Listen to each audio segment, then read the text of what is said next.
Syrian War. A near-ending, or never-ending war? A decade later, the conflict in Syria is not over and people continue to suffer. The war's effects continue to have a disastrous impact on Syrians across the world. Currently, almost 12 million Syrians are displaced inside and outside Syria.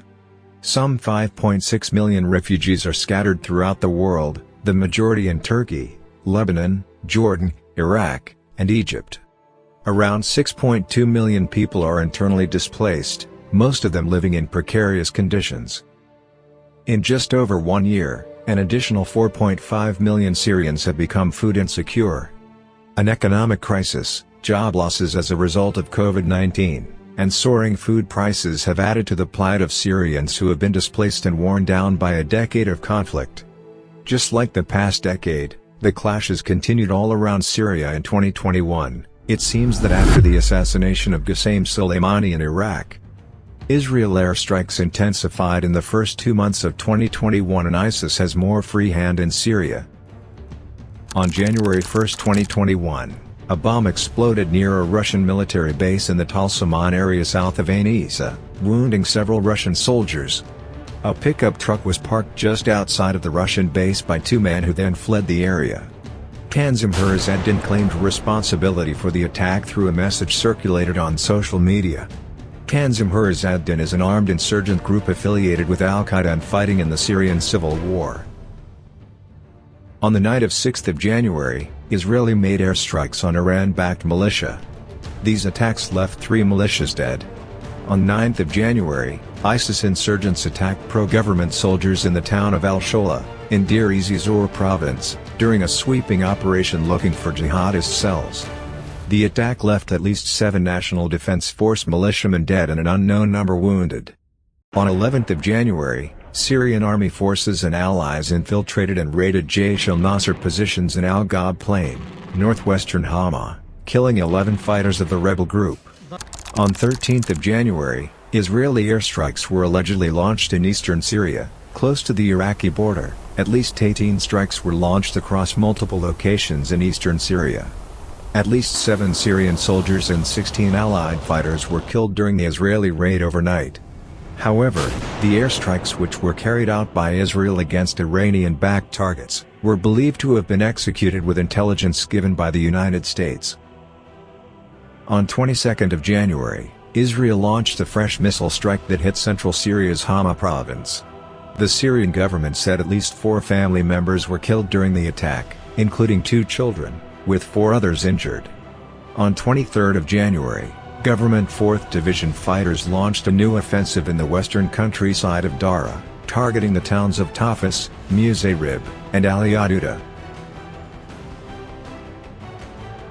On 24 January, negotiations broke down between pro-government forces and rebel factions, resulting in clashes in the cities of Tafas and Muzayrib.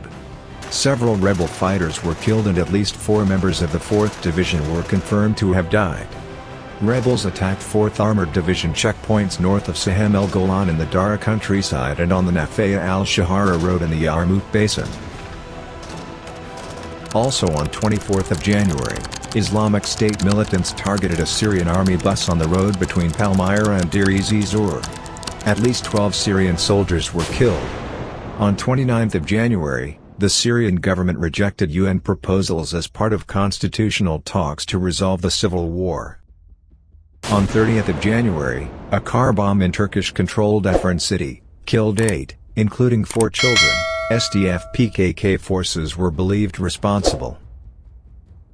Forces of the Syrian Army's 5th Corps came under attack by Islamic State militants east of Homs, resulting in the death of at least 1 officer and several other soldiers. Also on the 30th, a car bomb exploded in the Turkish proxy-held town of Afrin, killing at least 8 and injuring several others. On 31 January, 11 people were killed in 2 separate car bomb attacks in the cities of Azaz and Bayza in the Turkish-backed Syrian National Army-held area of northern Syria. The attack in Azaz was near a building used by Syrian National Army fighters. Turkish officials have blamed the attack on the Syrian Democratic Forces. 5 Turkish-backed fighters died in the attack in Bayza. Meanwhile, in Syria's northeastern city of Hasakeh, Deir ez-Zor province, One person was reportedly killed and 4 others injured, when Syrian Democratic Forces shot at pro-government protesters. The protesters were demonstrating against the siege on their neighborhood in Hasakeh city, as dozens of men were seen taking to the streets. On February 2, a truce between Syrian Democratic Forces and government forces lifted a 3-week siege of government-held neighborhoods in Kurdish-controlled Hasakeh and Qamishli. Also on 3 February, Islamic State launched an attack on Syrian forces in Hama province, killing 19 government personnel including 11 fighters of the Iranian-backed brigade. Since March 2019, the death toll of government personnel and allied militia forces as a result of Islamic State attacks has now reached at least 1,200. On 4 February, Islamic State operatives attacked Syrian army positions near the Al-Taim oil field, leaving 3 special forces of the Syrian Army and Air Force dead. On 5 February, 4 Syrian soldiers of the 17th Division were killed and 6 others were injured after Islamic State cells attacked them while they were combing Al-Tarat area in Al-Mayadeen Desert. The same day, 8 jihadists of the Turkestan Islamic Party were killed as government forces targeted their bus by a guided missile on Kurbat al-Nakas frontlines in Sal al-Ghab in the western countryside of Hama. On 6 February, 4 government soldiers were killed, including a lieutenant, while 8 others were injured as a result of a Jaish al-Nasr surprise attack in the village of Al-Fatah in western countryside of Hama. Also on 6 February, a Syrian Democratic Forces vehicle was targeted by machine gun fire in Shahil, about 10 kilometers north of Al-Mayadeen. One SDF fighter was killed and another was wounded. Islamic State operatives also captured an SDF intelligence operative in the Basira area, about 15 kilometers north of Al-Mayadeen. He was interrogated and then executed. On 7 February, government forces and loyal militias launched an attack in the early hours of Sunday morning on positions of the Turkestan Islamic Party on Al-Halabi and Al-Akawi front lines in Sal al-Ghab. The Turkestan Islamic Party repelled the attack. 5 government soldiers were killed and at least 9 others were injured, while Turkestan Islamic Party lost 3 fighters and others injured.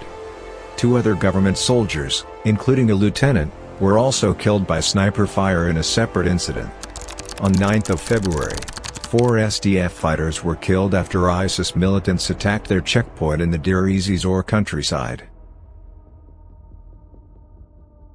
On February 13, an improvised explosive device was activated by ISIS militants against an SDF vehicle in the Basira area, about 15 kilometers north of Al-Mayadeen.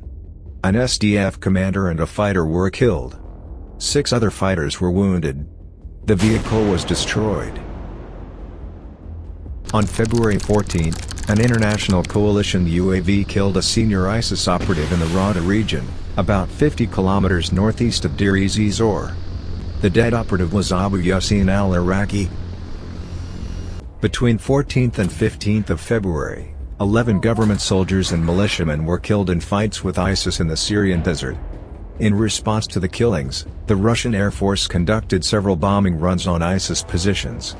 Early on 15th of February, the Syrian army said its air defenses had managed to intercept Israeli missiles launched from the Golan and Galilee which targeted Damascus.